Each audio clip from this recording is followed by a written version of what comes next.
Hello friends, मैं हूं पूजा और स्वागत है आपका अपने study channel online study hub में। आज हम लोग पढ़ेंगे BEd second year course 10 creating an inclusive school की बुक, जिसका आज हम लोग पढ़ रहे हैं यूनिट 2 का हम लोग नेक्स्ट टॉपिक पढ़ रहे हैं। इससे पहले के टॉपिक हम लोग प्रीवियस वीडियो में पढ़ चुके हैं। आप हमारे प्रीवियस वीडियो देखिए और इससे पहले का टॉपिक देख लें। आपको किसी भी टॉपिक में किसी भी तरह की अगर कोई प्रॉब्लम हो तो आप हमें कमेंट करें, मैं आपको पूरा हेल्प करने की कोशिश करूँगी। आज हम लोग पढ़ रहे हैं अधिगम अक्षम बालकों की विशेषताएं। अधिगम अक्षम बालकों की विशेषताएं में हम लोग संज्ञानात्मक विशेषताएं हम लोग प्रीवियस वीडियो में पढ़ चुके हैं। आज हम लोग पढ़ेंगे शैक्षिक विशेषताएं, जो कि हमारे एग्जाम पर्सपेक्टिव से ये बहुत इंपॉर्टेंट है। शैक्षिक विशेषताएं। समाज में शिक्षा से वंचित वर्ग एवं विशेष आवश्यकता वाले बालकों की शैक्षिक आवश्यकताएं अपनी अलग तरह की होती है। यानी जो शिक्षा से जो वंचित वर्ग होते हैं या फिर जो विशेष आवश्यकता वाले बालक होते हैं, यानी विशिष्ट बालक जो होते हैं, उनकी आवश्यकताएं एक अलग तरह की होती है। इस प्रकार के विशिष्ट वर्ग छात्रों हेतु अलग अलग तरह की शिक्षा व्यवस्था होनी चाहिए। यानी जिस तरह का बालक हो उस तरह का शिक्षा व्यवस्था होना चाहिए। विशिष्ट वर्ग की शिक्षा के प्रावधान का समर्थन करते हुए कोठारी आयोग ने लिखा है कि इसमें कह रहा है कि अगर जिस तरह से शिक्षा बालक के जिस तरह की शिक्षा की आवश्यकता है उस तरह का विद्यालय या उस तरह से शिक्षा की व्यवस्था होनी चाहिए। ठीक है। इसमें कोठारी आयोग ने लिखा है कि असाधारण भारत की शिक्षा का गठन सिर्फ मनुष्यता पर आधारित ना रहकर उपयोगिता पर आधारित करना होगा। यानी कि सिर्फ पढ़ रहे हैं ऐसा नहीं, पढ़ के उसको अपना हम लोग जीवन में उसका क्या लाभ उठा रहे हैं, उसको कितना उपयोग कर पा रहे हैं, इस पर आधारित होना होगा। यदि उन्हें समुचित शिक्षा दी जाएगी तो न केवल वे विकलांगता पर विजय प्राप्त करेंगे अपितु समाज के एक उत्तरदायी नागरिक भी बनेंगे। अगर उन्हें पूरी तरह से अच्छी शिक्षा दी जाती है तो विकलांगता को तो वो एक तरह से एक साइड हो जाएगा कि वो किसी भी चीज़ से वो अपंग है, विकलांग है, मतलब किसी भी एक तरह का उनमें कमी है, ये चीज़ तो साइड हो ही जाएगा। प्लस वो एक समाज का उत्तरदायी नागरिक भी बनेगा। यही सामाजिक न्याय की आवाज़ है। इस बात की अच्छी तरह से याद रखना चाहिए कि भारतीय संविधान में अनिवार्य शिक्षा पर जो कुछ कहा गया है उसमें विकलांगों की शिक्षा भी सम्मिलित है। मतलब हमारे भारत का जो संविधान है उसमें भी जो विशिष्ट बालक हैं उन लोगों की शिक्षा को सम्मिलित किया गया है कि उन्हें भी शिक्षा का पूरा अधिकार है।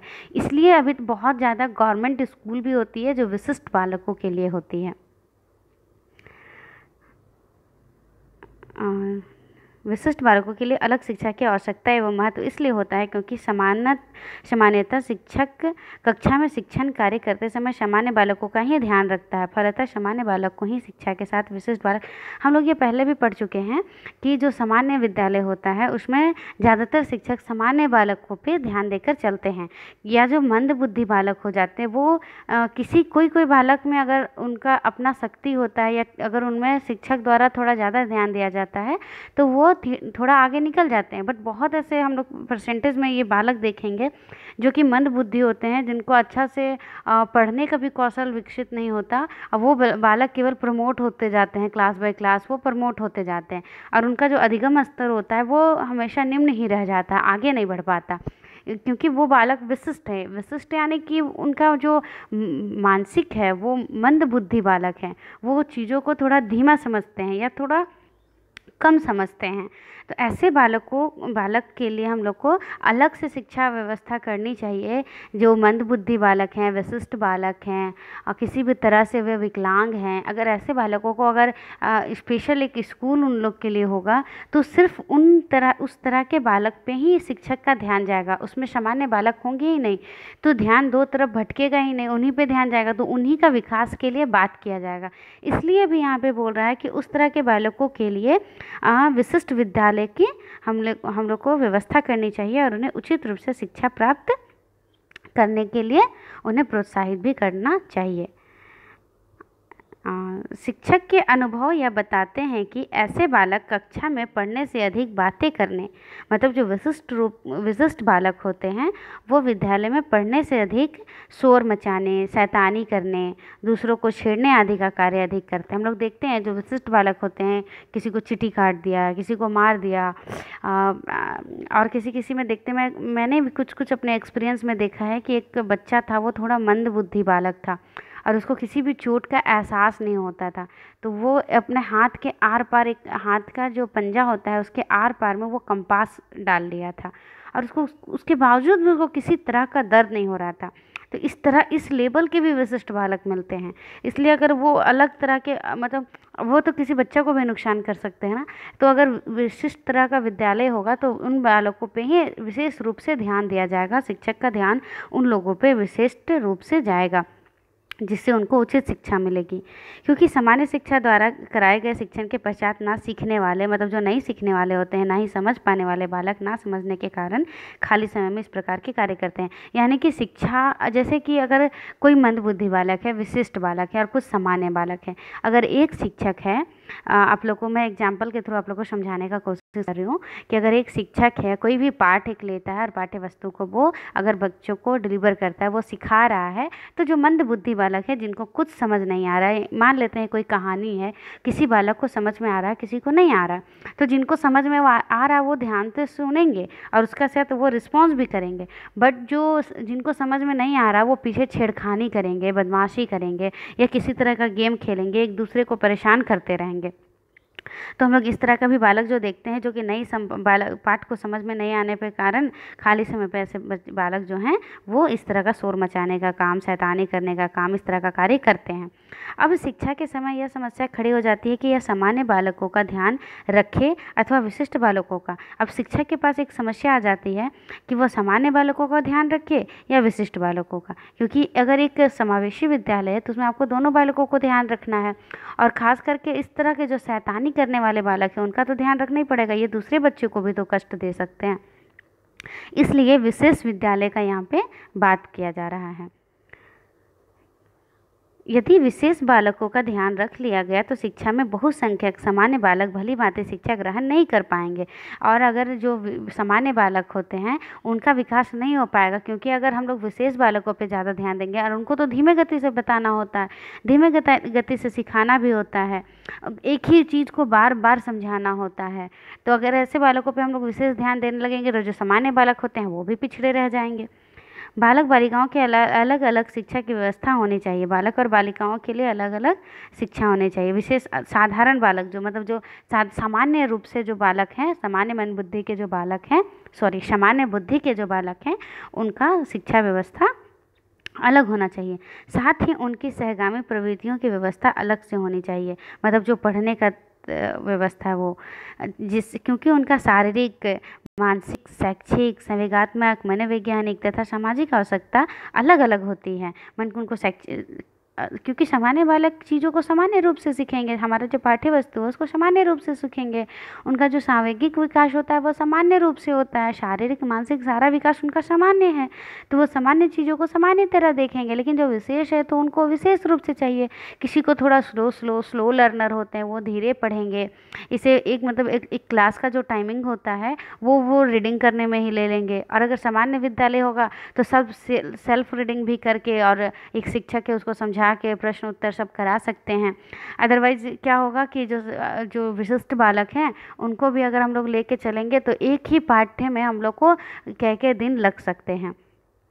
उनके लिए विशेष पाठ्यक्रम होने पर भी भली भांति शिक्षा प्राप्त कर सकेंगे। और ऐसे बालक जो हैं अलग अलग होती हैं, उन जो विशिष्ट बालक होते हैं अगर उनका जो पाठ्यक्रम है अलग होगा तब वो भली भांति शिक्षा ग्रहण कर पाएंगे। अब हम लोग देखेंगे विशिष्ट जो मानसिक रूप से पिछड़े बालक होते हैं, यानी कि जो विशिष्ट बालक होते हैं उनमें क्या क्या विशेषताएँ हैं, उनकी क्या क्या विशेषताएँ। वैसे हम लोग इससे पहले जितना पॉइंट पढ़े हैं उसमें से हम लोग कुछ पॉइंट निकाल सकते हैं, तो उन कुछ पॉइंट को छोड़ के हम कुछ और पॉइंट एक्स्ट्रा डाले हैं, और इससे पहले के भी आप लोग देखिएगा तो वहाँ से भी पॉइंट डाल सकते हैं, क्योंकि हम बताएं कि बीएड में जो फर्स्ट टॉपिक होता है वो सारे टॉपिक से रिलेट करता है। इसलिए हम लोग को कोई भी टॉपिक को पढ़ने से पहले एक शुरुआत से पढ़ना चाहिए, जिससे हम लोग का सारा टॉपिक एकदम थ्रॉली कवर होता जाए। तो आप लोग इस वीडियो को देखने से पहले आप लोग इससे मेरे पहले के वीडियो भी देखें, जिससे आपको ये और अच्छे से समझ में आए।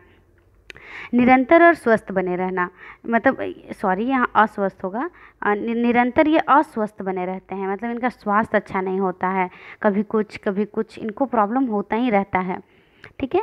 यह बालक कभी व्यवहार अच्छा नहीं करेंगे, कभी ये खुश रहते हैं, कभी खुश नहीं रहते, कभी झुंझलाहट होता है इनका। तो ये थोड़ा मतलब अनियंत्रित स्वभाव के होते हैं।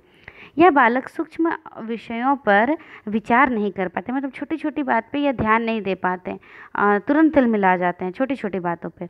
जैसे कि अगर हम लोग बोलेंगे तो गणित, व्याकरण तथा विज्ञान आदि के अध्ययन में रुचि नहीं लेते। उनको उनको लॉजिक लगाना होता है ना, बुद्धि का प्रयोग करना होता है ना मैथ्स में, तो इस पर वो जल्दी ध्यान नहीं दे पाते, उनका माइंड उस पर नहीं लगता। जैसे कहानी है तो उनको याद रख लेंगे, कविता है तो बोलते बोलते बोलते बोलते वो याद रख लेंगे, बट इन चीज़ों में जिनमें इनका लॉजिक पावर लगता है उनमें वो थोड़ा पीछे रह जाते हैं। ऐसे बालक परीक्षा में बार बार अनुत्तीर्ण होते हैं, क्योंकि इनके दिमाग पे कुछ और चलता है, ये लिखते कुछ और है, ये बहुत कुछ जानते हुए भी नहीं लिखते हैं। बहुत तरह की परेशानियाँ ऐसे बालकों में देखने को मिलती है। इनमें किन्हीं किन्हीं में जो हम लोग बहुत सारे विशिष्ट बालकों की बीमारी फर्स्ट ईयर के बारे में पढ़े हैं, डिसलेक्सिया, डिसग्राफिया, ऑटिज्म, अटेंशन, इस तरह की बीमारी बारे में पढ़े हैं हम लोग, जो बहुत जनरली सारे बच्चों में मिलती हैं। 80% बच्चों में ये कुछ ना कुछ एक बीमारी मिलती ही मिलती हैं, जिनको ए बी और डी में डिफरेंस नहीं समझ में आता है, जे में समझ में नहीं आता है कि लेफ़्ट साइड से वो टर्न होगा या राइट साइड से वो टर्न होगा। अगर इस तरह का भी करते हैं तो इनको भी एग्ज़ाम में कम नंबर मिलता है। वो शब्द सही से नहीं लिख पाते हैं, शब्दों एक वाक्य की तौर पे नहीं लिख पाते हैं, सारी बातें लिख देंगे बट शब्द शब्द में लिख देंगे, वाक्य को कंप्लीट नहीं करेंगे। इस तरह भी इनमें प्रॉब्लम देखा जाता है। ऐसे बालक परीक्षा में बार बार अनुत्तीर्ण होते हैं या संवेग पर नियंत्रण नहीं रख पाते। इनका अपने संवेग, ये हम लोग पहले भी पढ़ चुके हैं कि उनका संवेग पर नियंत्रण नहीं होता। हम लोग कुछ कुछ पॉइंट इसमें बढ़ा भी सकते हैं। आप लोग विशिष्ट बालकों का जब पढ़ेंगे, इससे पहले जब मैं पढ़ाई हूँ प्रीवियस क्लासेस में, तो आप लोग वहाँ पे कुछ कुछ पॉइंट, कुछ कुछ सेंटेंस वहाँ से निकाल सकते हैं। इनमें आत्मविश्वास का अभाव होता है, इनको हमेशा मोटिवेट करते रहना होता है। आत्मविश्वास, इनको बहुत ज़्यादा, इनका जो सेल्फ कॉन्फिडेंस होता है वो बहुत डाउन होता है, ठीक है। या किसी किसी में बहुत ज़्यादा होता है, जानते हुए भी वो गलत लिख देते हैं। इन्हें सामाजिक सामंजस्य स्थापित करने में कठिनाई होती है। ये सामाजिक कार्यों में भी जल्दी अपना भाग योगदान नहीं देते हैं, ये साइड में ही खड़े रहते हैं, या हंसेंगे तो हंसते ही रहेंगे, बोलेंगे तो बोलते ही रहेंगे, मतलब इनको अपना पता नहीं चलता है। वो अनियंत्रित स्वभाव के होते हैं, जैसे कि मैंने पहले भी बताया है। इन्हें सामाजिक सामंजस्य स्थापित करने में कठिनाई होती है। ये समाज के साथ अपना जगह नहीं बना पाते और औरों से थोड़ा भिन्न होते हैं। इनको अनैतिकता और अपराध की ओर भी झुकाव हो जाता है, मतलब गलत चीज़ों के प्रति इनका झुकाव बहुत जल्दी हो जाता है। क्योंकि आज हम लोग जनरली देखते हैं जो कि विशिष्ट बालक होते हैं उनको सामान्य माहौल भी नहीं मिल पाता। उनको लोग पहले ही मतलब इस भावना से ही उनको देखते हैं और ऐसा उनके साथ व्यवहार ही उनका होता है कि वो अपने आप को सामान्य से थोड़ा भिन्न समझने लगते हैं। इसलिए हम लोग को जो विशिष्ट बालक होते हैं उनके साथ सामान्य व्यवहार करना चाहिए, जिसके साथ उनका जो संवेग हो, उन पे उनका नियंत्रण हो और उनका जो आत्मविश्वास है वो भरपूर हो, बढ़े उनका।